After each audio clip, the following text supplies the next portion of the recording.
Praise the lord. దేవుని పరిశుద్ధ నామంలో అందరికీ కూడా శుభములండి.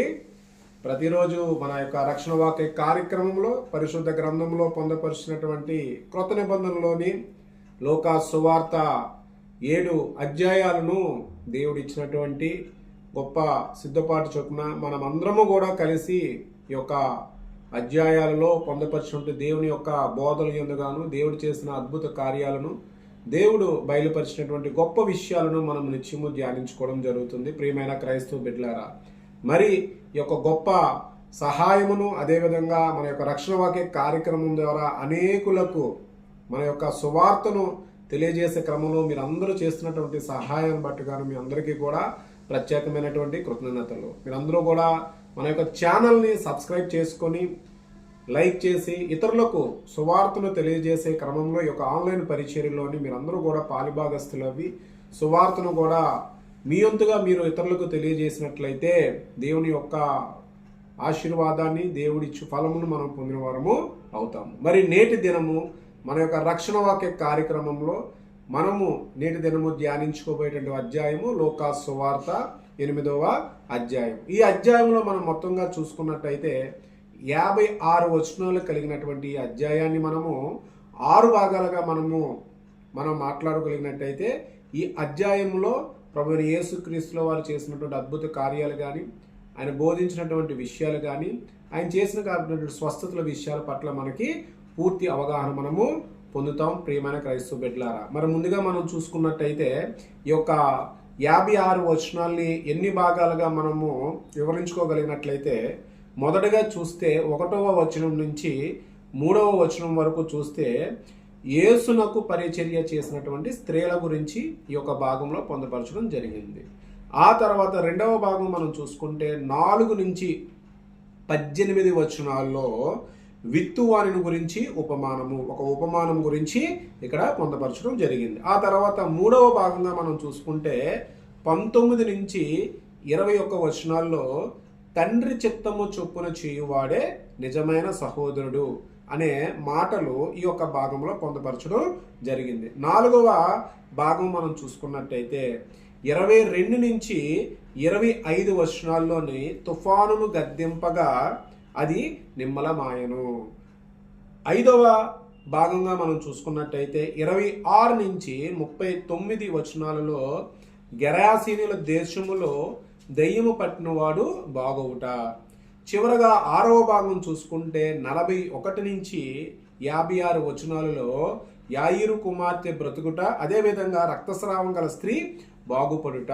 ఈ రకముగా 6 భాగాలుగా ఈ అధ్యాయంలో పొందపరిచిన విషయాలు 56 వచనాలు పొందపరచడం జరిగింది. ప్రియమైన క్రైస్తవ బిడ్డలారా, మరి మనము ఈరోజు ధ్యానించుకోబట్టి ఈ మాటలను బైబిల్ ఉన్న ప్రతి ఒక్కరు వారు తెరిచి ఈ యొక్క భాగాలలో కొన్ని ముఖ్యమైనటువంటి సంఘటనలను విషయాలను మనం ధ్యానించుకుందాం. మరి ముందుగా చూస్తే మొదటి ఒక భాగంలో యేసునకు పరిచర్య చేసినటువంటి స్త్రీలు. ప్రభువైన యేసుక్రీస్తుల వారికి ఏదైతే సువార్త భారంలో ఆయన అనేక రకాలైన ప్రదేశాలలోని గలిలయ ప్రాంతంలోనే ఆయన ప్రయాణిస్తూ అనేక ప్రదేశాల్లో సువార్త చేస్తున్న ఆ క్రమంలో కొంతమంది స్త్రీలు ఆయనకి ఉపచారం చేసినటువంటి కొన్ని మాటలు ఇక్కడ మనకి పొందపరచడం జరిగింది. అవి ఏంటి మనం చూసుకున్నట్టయితే అక్కడ 12 మంది శిష్యులను, అపవిత్ర ఆత్మలను, వ్యాధులను పోగొట్టబడిన కొందరు స్త్రీలను అనగా 7 దెయ్యములు వదిలిపోయిన మగ్దలైన అనబడిన మరియయు, హేరోదు యొక్క గృహ నిర్వాహకుడకు కూజు భార్యకు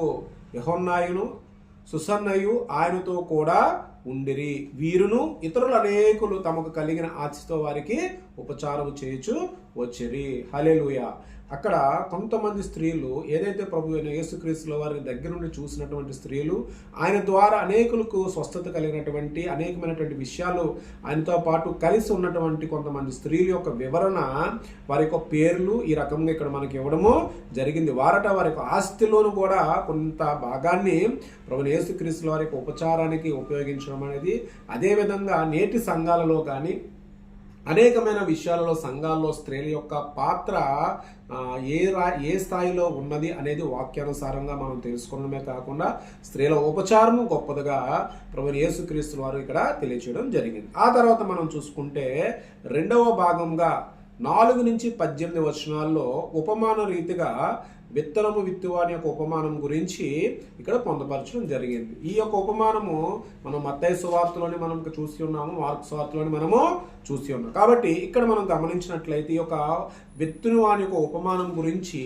ప్రత్యేకంగా చూసుకున్నట్టయితే అక్కడ ఈ యొక్క జన సమూహం అందరూ కూడా అక్కడ ప్రభువైన యేసుక్రీస్తుల వారిని ఆయన వద్దకు వచ్చుతున్నప్పుడు ఆయన ఉపమాన రీతిగా మాట్లాడడానికి గల కారణం ఏంటి, శిష్యులకు ఉపమాన రీతిగా చెప్పడం కారణం ఏంటంటే అక్కడ మనం చూసినట్టయితే 9వ వచనం ఒకసారి చూస్తే ఆయన శిష్యులు ఈ ఉపమాన భావం ఏంటి ఆయన దేవుని రాజ్య మర్మములు ఎరుగుటకు మీకు అనుగ్రహింపబడి ఉన్నది, ఇతరులైతే చూచియు చూడకయు వినయు గ్రహింపకయు ఉండినట్లు వారికి ఉపమాన రీతిగా బోధింపబడుచున్నవి. అంటే ఈ యొక్క మాటకి అర్థం ఏంటంటే ఈ యొక్క రక్షణ పొందలేని వారు, మారు మనస్సు కలిగినటువంటి వారిని ఉద్దేశించి ఉపమాన రీతిగా మాట్లాడుతున్నాము.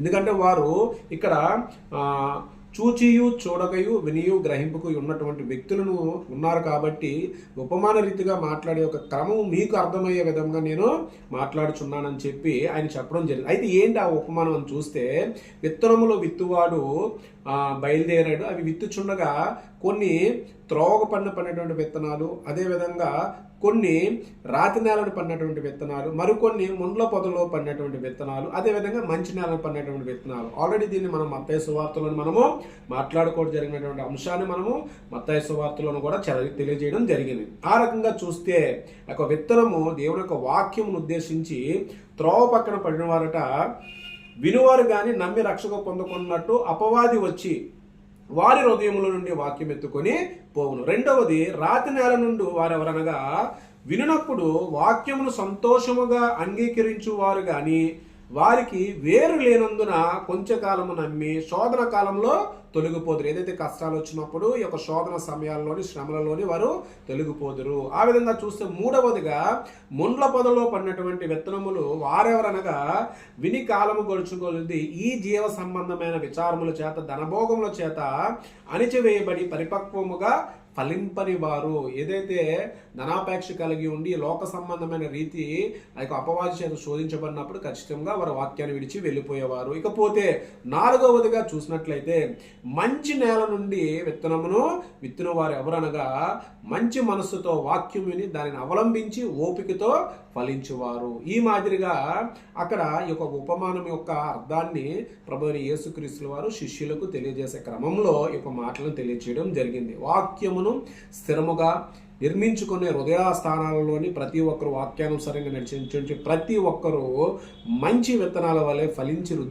అభివృద్ధి పొందాలని దేవుని యొక్క గొప్ప యొక్క కోరికను మనం నెరవేర్చేవారముగా ఉండాలనేది ఒక ఉపమానం యొక్క భావం. అదేవిధంగా ఎవరైతే ఈ యొక్క త్రోవ పక్కన పడిన వారు కానీ ముండ్ల పదుల పనిలో పడినటువంటి గారు రాతినాలు పడినటువంటి విత్తనాలు ఉద్దేశించిన వాక్యము ద్వారా బలపడినప్పటికీ కూడా అనేకమైన శ్రమలలో అనేకమైన శోధనలో ఉన్న వారి గురించి కూడా మనం ప్రార్థన చేయడము క్రైస్తులుగా మనకు ఉన్నటువంటి బాధ్యతను మనము ఈ యొక్క ఉపమాన రీతిని బట్టి మనం తెలుసుకొనవచ్చు. ఆ తర్వాత మనం చూసుకున్నట్టయితే ఇక్కడ 19 నుంచి 21 వచనాల్లో తండ్రి చిత్తము చొప్పున చేయువాడే నిజమైన సహోదరుడు. అదేవిధంగా ఇక్కడ ఏదైతే ఆ జనసమూహము వారి మధ్యన ప్రభువైన యేసుక్రీస్తుల వారు అక్కడ ఉన్నప్పుడు ఆయన తల్లి ఆయన సహోదరులు కూడా ఆయన చూడడానికి వచ్చినప్పుడు అక్కడ కొంతమంది ఈ యొక్క విషయాన్ని ప్రభువైన యేసుక్రీస్తుల వారు తెలియజేసినప్పుడు అక్కడ ప్రభువైన యేసుక్రీస్తుల వారు మాట్లాడినటువంటి ఒక మాట ఏంటి అని అంటే అందుకు ఆయన దేవుని వాక్యము విని దాని ప్రకారము జరిగించు వీరే నా తల్లియు నా సహోదరులని వారితో చెప్పిన. వచ్చినటువంటి స్వయాన వారి యొక్క తల్లిదండ్రులకు కానీ వారి యొక్క సహోదరులకు కానీ ఎవరైతే తండ్రి చిత్తము ప్రకారముగా దేవుని వాక్యము విని దాని ప్రకారము జరిగించే వారే నా తల్లియు నా సహోదరులని చాలా స్పష్టమైనటువంటి మాటను ప్రభువైన యేసుక్రీస్తుల వారు స్వయంగా తెలియచేయడం జరిగింది. ఆ తర్వాత మనం చూసుకున్నట్టయితే 22 నుంచి 25 వచనాల్లో తుఫానును గద్దింపగా అది నిమ్మలమాయను. ఆ యొక్క ప్రదేశము అక్కడ ప్రభువైన యేసుక్రీస్తుల వారు అక్కడ చూసినట్టయితే మరి ఒక నాడు ఆయన శిష్యులతో కూడా దోణి ఎక్కి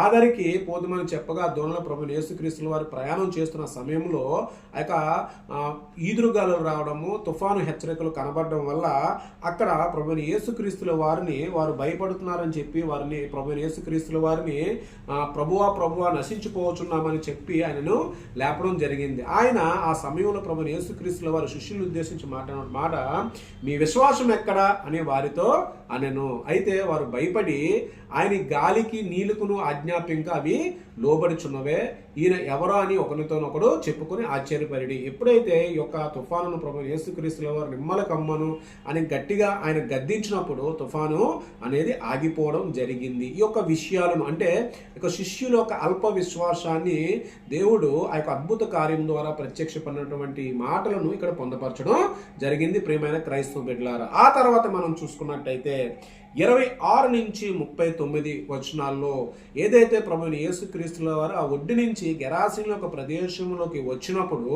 అక్కడ దెయ్యము పట్టినటువంటి ఒక మనిషి ప్రభుని యేసుక్రీస్తుల వారికి ఎదురుపడి అక్కడ జరిగినటువంటి ఒక సంభాషణ, అపవిత్రాత్మతో కలిగినటువంటి ఒక వ్యక్తితో ప్రభువైన యేసుక్రీస్తుల వారికి మధ్య జరిగినటువంటి సంభాషణలో ఆయనను ఆ దెయ్యములను పోవాలనే ఒక క్రమంలోనే ప్రభువైన యేసుక్రీస్తుల వారు అక్కడ మాట్లాడుతున్న ఆ సమయాల్లో అక్కడ జరిగినటువంటి సంఘటనలు ఇక్కడ పొందపరచడం జరిగింది. బహుకాలం నుండి బట్టలు కట్టుకొనక సమాధులలోనే కానీ ఇంటిలో ఉండేవాడు కాదు. ఏదైతే ఆ దయ్యం పట్టిన వ్యక్తి అట సమాధులలో ఉండేవాడు కానీ చెప్పి ఇంట్లో ఉండేవాడు కాదు. ఆయన అనేకమైనటువంటి ఎక్కువ అపవిత్రాత్మలు కలిగి ఆయనని శోధిస్తున్నప్పుడు అక్కడ ప్రభువైన యేసుక్రీస్తుల వారు ప్రత్యక్షం అవగానే అతను దెయ్యం పట్టినవాడు సర్వోన్నతుడు అని తెలుసుకొని ఆయనను బ్రతిమలాడుకున్నాడు అనమాట. ఎందుకనంటే ఆ దెయ్యంలో పట్టిన వాడిని ఆయన పాతాళంలోనికి కాకుండా ఆయన మరొక ప్రదేశంలోనికి ఆయనను పంపించమని బ్రతిమలాడుకున్నటువంటి విషయాలు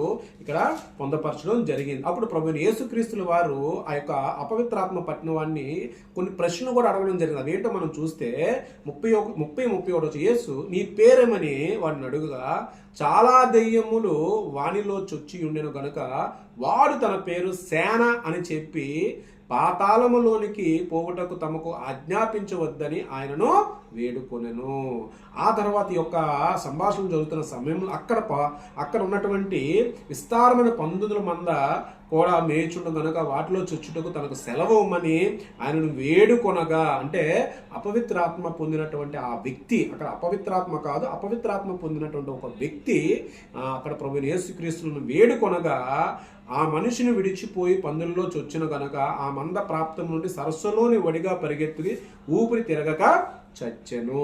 అప్పుడు ఈ యొక్క సందర్భంలో జరిగినటువంటి ఆ యొక్క దయ్యం పట్టిన వాడి యొక్క స్థితిని అక్కడ మేపుచున్నవారు అనేక మంది ఆ యొక్క సమాజ మందిరంలోని ఆ యొక్క ప్రదేశంలో ఉన్న వారు అందరూ కూడా దీన్ని చూసి బహు ఆశ్చర్యానికి గురవడము, భయక్రాంతులకు గురవడము జరిగింది. అప్పుడు ఆ దయ్యములు వదిలిపోయినటువంటి ఒక వ్యక్తి ప్రభువైన యేసుక్రీస్తుల వారి యొక్క పాదముల యొద్ద మాటలను ఉండి అక్కడ ప్రభువైన యేసుక్రీస్తుల వారితో ఉన్నటువంటి సంఘటనమైన విషయాలు కూడా ఇక్కడ పొందపరచడం జరిగింది. అది ఏంటని మనం చూస్తే దెయ్యములు వదిలిపోయిన మనుష్యుడు బట్టలు కట్టుకొని స్వచ్ఛస్థిత్యుడై యేసు పాదముల యొద్ద కూర్చుండడు చూచి భయపడిరి. ఏదైతే ఈ దయ్యములను అపవిత్రాత్మను విడిచిపెట్టినటువంటి ఒక వ్యక్తి ప్రభువైన యేసుక్రీస్తుల వారి యొక్క పాదాల దగ్గర కూర్చున్నటువంటి గొప్ప విషయాన్ని ఇక్కడ మనము చూడడం జరుగుతుంది. ఆ రీతిగా ఏదైతే ఈ దెయ్యములు పట్టిన వ్యక్తి ప్రభువైన యేసుక్రీస్తుల వారు ఆ గెరాసిన ప్రాంతంలో ఉన్నవందరూ కూడా భయక్రాంతులు చెందిన వారి యొక్క ప్రదేశాన్ని విడిచిపోమ్మని వెళ్ళిపోతున్న ఆ క్రమంలో కూడా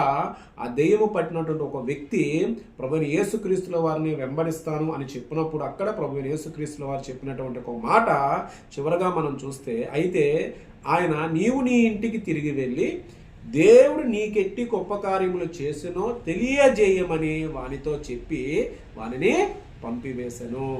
వాడు వెళ్ళి యేసు తనకెట్టి గొప్ప కార్యములు చేసెనో ఆ పట్టణం అంతటన ప్రకటించెను.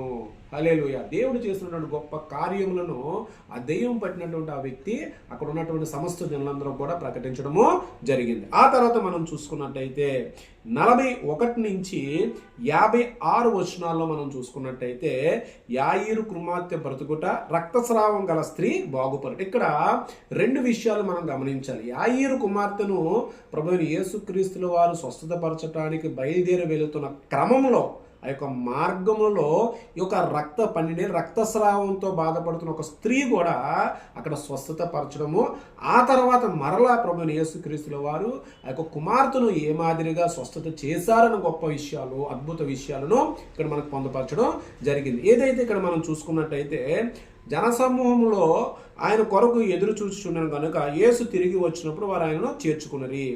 అంతటా ఇదిగో సమాజ మందిరపు అధికారి అయిన యాయీరు అను ఒకడు వచ్చి యేసు పాదముల మీద పడి ఇంచుమించు 12 ఏండ్ల ఈడుగల తన యొక్క కుమార్తె చావ సిద్ధముగా ఉన్నది గనుక తన ఇంటికి రమ్మని ఆయనను బతిమాలుకొనెను. ఆయన వెలుచుండగా జనసమూహములు ఆయన మీద పడుచుండిరి. అంటే ఆ యాయీరు అధికారి అయినటువంటి యాయీరు ఒక కుమార్తె 12 ఏండ్ల కలిగినటువంటి కుమార్తె అస్వస్థతకు గురైనటువంటి ఒక విషయాన్ని తెలియజేసి ప్రభువైన యేసుక్రీస్తుల వారు తన ఇంటికి రమ్మని చెప్పిన క్రమంలో అదే మార్గంలో ఆయన వెలుచున్నప్పుడు ఆమెను వెనుక తట్టు నుండి ప్రభువైన యేసుక్రీస్తుల వారికి వస్త్రపు చెంగును ముట్టినటువంటి 12 ఏండ్ల నుంచి రక్తస్రావం కలిగినటువంటి ఆ స్త్రీ ప్రభువైన యేసుక్రీస్తుల వారిని ముట్టిన తర్వాత ఆమె స్వస్థత పొందినటువంటి విషయాలను ఇక్కడ పొందపరచడం జరిగింది. ఆ క్రమంలోనే ప్రభువైన యేసుక్రీస్తుల వారు ఎవరైతే ఆమె యొక్క చెంగును ముట్టినటువంటి స్త్రీని ముట్టినప్పుడు ప్రభువైన యేసుక్రీస్తుల నుంచి ప్రభావం బయలు వెళ్ళడము, అక్కడ శిష్యులను అడిగినప్పుడు ఈ జనసమూహంలో ఎవరు ముట్టారనేది ఆయన గ్రహించి ఉన్నారన్న సంగతి వారు ఎరుగుక ఆ యొక్క స్త్రీ వచ్చి ఏదైతే ప్రభువైన యేసుక్రీస్తుల వారి యొక్క వస్త్రపు చెంగును ముట్టినట్టు స్త్రీ వచ్చి అక్కడ ప్రభువైన యేసుక్రీస్తుల వారికి సమాధానముగా ఉన్నప్పుడు ఆమె యొక్క విశ్వాసాన్ని చూసి ప్రభువైన యేసుక్రీస్తుల వారు చెప్పినటువంటి మాట, కుమారి నీ విశ్వాసము నిన్ను స్వస్థపరిచెను, సమాధానము గలదాని వైపు పొమ్మని ఆమెతో చెప్పాను. ఆ తర్వాత ఏదైతే ఈ యొక్క స్త్రీ స్వస్థత పొందిన తర్వాత ఆ యాయీరు అధికారి అయినటువంటి ప్రధాన యాజకుడు యాయీరు యొక్క కుమార్తె చనిపోయినది, నా ఇంటి వారిలో ఉన్నవారు ఒకరు వచ్చి బోధకుడిని నువ్వు ఇంక ఇబ్బంది పెట్టాల్సిన పని లేదని చెప్పినప్పుడు అప్పుడు ప్రభువైన యేసుక్రీస్తుల వారు ఆ యొక్క యాయీరు అధికారి యాయీరుకు చెప్పినటువంటి గొప్ప మాట ఏంటి అని మనం చూసినట్టయితే, భయపడవద్దు, నమ్మిక మాత్రం ఉంచు, ఆమె స్వస్థపరచబడినని అతనితో చెప్పి తన ఇంటికి వచ్చినప్పుడు ఆయనతో పాటు ఆయన శిష్యులు, అంతరంగ శిష్యులైన పేతురు గారిని, యోహాను గారిని, యాకోబు గారిని కూడా వెంట పట్టుకుని ఆమె ఒక కుమార్తె దగ్గరికి వెళ్ళడము, అక్కడ ఆ స్వస్థపరిచే క్రమంలో అక్కడ ఉన్నటువంటి వారు అక్కడ ప్రభువైన యేసుక్రీస్తుల వారు ఈమె చనిపోయి ఉన్నది, ఈమెను స్వస్థపరచుట ఏ విధంగా స్వస్థపరచును అపహాసించడం కూడా జరిగింది. అయినప్పటికీ కూడా ఈ యొక్క విశ్వాసము కలిగి ఉండి నమ్మకము కలిగి ఉండమని చెప్పినటువంటి గొప్ప దేవుడు మన ప్రభువైన యేసుక్రీస్తుల వారు ఆ యొక్క కుమార్తెను మాట్లాడినటువంటి మాటలు ఏంటని మనం చూస్తే అక్కడ అయితే ఆయన ఆమె చేయి పట్టుకొని చిన్నదాన లెమ్మని చెప్పగా ఆమె ప్రాణము తిరిగి వచ్చెను. ఆమేన్. కనుక వెంటనే ఆమె లేచెను. అప్పుడు ఆయన ఆమెకు భోజనము పెట్టుడని ఆజ్ఞాపించెను. ఈ యొక్క విషయాన్ని చూసినట్టు తల్లిదండ్రులు విస్మయం పొంది ఆశ్చర్యానికి గురైనటువంటి ఒక గొప్ప విషయాన్ని ప్రభువైన యేసుక్రీస్తుల వారు అక్కడ జరిగినది ఎవరితోనూ కూడా చెప్పవద్దని చెప్పడం జరిగింది. ప్రియమైన క్రైస్తవ బిడ్డలారా, మరి నేటి దినము లూకా సువార్తలో 8వ అధ్యాయంలో ఈ యొక్క 6 భాగాలలో మనం చూసుకున్నట్టయితే విశ్వాసము కలిగినటువంటి ఒక రక్తస్రావము కలిగినటువంటి ఒక స్త్రీ ఆమె యొక్క విశ్వాసాన్ని బట్టి ఆమె స్వస్థత పొందిన విధానంతో పాటు యాయీరు అధికారి యొక్క కుమార్తెను స్వస్థపరిచే విశ్వాసంలోని ఆయన సంపూర్ణమైన విశ్వాసాన్ని కలిగి ఉండాలని ప్రభువైన యేసుక్రీస్తు వారు గుర్తు చేసినటువంటి అంశాలతో పాటు చూసుకున్నట్టయితే ఏదైతే వాక్యములను హృదయంలో స్థిరపరచుకొని వాక్యానుసారముగా జీవించే క్రమంలో ప్రతి క్రైస్తవుడు ఉండాలి అని శిష్యులను ఉద్దేశించి తెలియజేసిన మాటలతో పాటు ఉపచారము చేసినటువంటి స్త్రీల యొక్క గొప్ప ఔనిత్యాన్ని ప్రభువైన యేసుక్రీస్తుల వారు ఈ యొక్క 8వ అధ్యాయంలో పొందపరచడం జరిగింది. ప్రియమైన క్రైస్తవ బిడ్డలారా, మరి నీ నా జీవితంలో కూడా ఈ యొక్క అధ్యాయాన్ని బట్టి మనము తెలుసుకోవాల్సినది ఏంటి అని మనము నేటి దినము మాట్లాడుకున్నట్లయితే ఈ యొక్క ఉపచారము మొదలుకొని విశ్వాసము మొదలుకొని సమస్తము కూడా ప్రభువైన యేసుక్రీస్తుల వారు చిత్తానుసారముగా ఆయన బయలుపరిచినటువంటి యొక్క అంశాలను కూడా మన యొక్క జీవిత కాలంలో లోక మార్గంలో క్రైస్తవుడుగా ఎట్టి విశ్వాసాన్ని మనం కలిగి ఉన్నాము. మన యొక్క పూర్ణ హృదయముతో, మన యొక్క పూర్ణ ఆత్మతో, పూర్ణ మనస్సుతో మనము దివారాత్రులు కూడా ఆయన వాక్యాన్ని మన హృదయంలో స్థిరపరచుకొని దేవుడు చేసిన గొప్ప అద్భుత కార్యాల వల్లే మన జీవితంలో కూడా అట్టి అద్భుత కార్యాలు చేసే గొప్ప శక్తి కావాలని మనం దేవుని అడిగినట్లయితే మనకి అట్టి కృపను కలుగు చేసినటువంటి గొప్ప విషయాలు దేవుడు మనకి అనుగ్రహించడము జరుగుతుంది. ప్రియమైన క్రైస్తవ బిడ్డలారా, మరి నీ నా జీవితంలో కూడా ఇట్టి అద్భుత కార్యాలు, అదే మన సమాజంలో కూడా ఇటువంటి గొప్ప అద్భుత కార్యాలు, మన సంఘంలో కూడా ఇట్టి అద్భుత కార్యాలు జరగాలని మనం నేటి దినము ప్రార్థించుకొని లోకా సువార్త 8వ అధ్యాయాన్ని మనం ముగించుకుందాం. తలలు వంచుకున్నట్టయితే అందరం కలిసి ప్రార్థించుకుందాం. మహోన్నతుడా, సర్వోన్నతుడా, లోక రక్షకుడు ప్రభు యేసుక్రీస్తు వారి పరిశుద్ధాత్మనామమున వందనాలు ప్రభువా. నేటి దినము లోకా సువార్తలో 8వ అధ్యాయంలో ప్రభువా తండ్రి, మీరు స్వయంగా విశ్వాసము కలిగిన వారిని విశ్వాసభరితముగా రక్షించబడి ప్రభువా తండ్రి, అల్ప విశ్వాసమైన వారి పట్ల విశ్వాసాన్ని నింపి ప్రభువా వారికి విశ్వాసం అనే ఒక విలువను తెలియజేసిన క్రమంలో ప్రభువా, అదేవిధంగా మీకు వస్త్రపు చెంగును ముట్టి ప్రభువా తండ్రి నాయన 12 ఏళ్ల నుంచి రక్తస్రావంతో ఆమె బాధపడుతున్నప్పటికీ కూడా ప్రభువా తండ్రి మీరు స్వస్థత కలిగజేసి ఆమె యొక్క విశ్వాసాన్ని అభివృద్ధి చెందించి ప్రభువా గొప్ప విశ్వాసకురాలుగా ప్రభువా నాయన మీరు గుర్తించిన అంశాలను బట్టుగానే ప్రభువా నాయన మేము ఈ యొక్క బోధల విషయాలు కూడా మేము తెలుసుకున్నాం నాయన. ఈ యొక్క వాక్యముల ప్రకారముగా ఈ జరిగిన సంఘటనలు ప్రభువా మా హృదయంలో మేము స్థిరపరచుకోవడమే ప్రభువా తండ్రి, మేము మీ మాదిరిగా ప్రభువా తండ్రి నాయన ఈ యొక్క లోక మార్గంలో ప్రభువా తండ్రి విశ్వాసము కలిగి ఉండి నమ్మిక కలిగి ఉండి ప్రభువా నాయన మేము మా ప్రార్థన ద్వారా కూడా ప్రభువా నాయన చేసే వారముగా మేము కాకుండా ప్రభువా నాయన మా ప్రార్థన మీ పాద సన్నిధికి చేర్చి ప్రభువా మా ప్రార్థన ద్వారా కూడా ప్రభువా నాయన స్వస్థతలు కలిగే క్రమంలో మీరు ఆశీర్వదించండి, దీవించండి ప్రభు. మరి రక్షణ వాక్య కార్యక్రమంలో నేటి దినం ఈ సమయంలో ప్రభు అనారోగ్య స్థితిలో ఉండి ప్రభు ఏ ఒక్క బిడ్డైనా కూడా వింటున్న ఈ యొక్క వాక్యాలను ప్రభు తండ్రి వారి హృదయంలో ప్రభు స్థిరపరిచి ప్రభు వారి యొక్క జీవితంలో అద్భుతములను ప్రభు తండ్రి వారి అస్వస్థతలను ప్రభు తీసివేయమని నజరేయుడైన యేసుక్రీస్తు వారి పరిశుద్ధాత్మనామమున మిక్కిలి కృపత అడిగి వేడుకొంచున్నాం తండ్రి. పరలోకమున్న మా తండ్రి, నీ నామం పరిశుద్ధపరచబడును గాక, నీ రాజ్యము వచ్చును, నీ చిత్తము పరలోకమందు నెరవేరబడిన భూమి అందు నెరవేరబడును గాక. అనుదిన ఆహారములు నేడు మాకు దయచేయి. ఇతర అపరాధులు మీరు క్షమించిన ప్రకారంగా తండ్రి మా అపరాధులను క్షమించండి. శోధనల నుంచి దుష్టుల నుంచి కీడు నుంచి తప్పించండి ప్రభు. రాజ్యము బలము మహిమ నిరంతరం నీవై ఉన్నవి తండ్రి. Amen, amen, amen.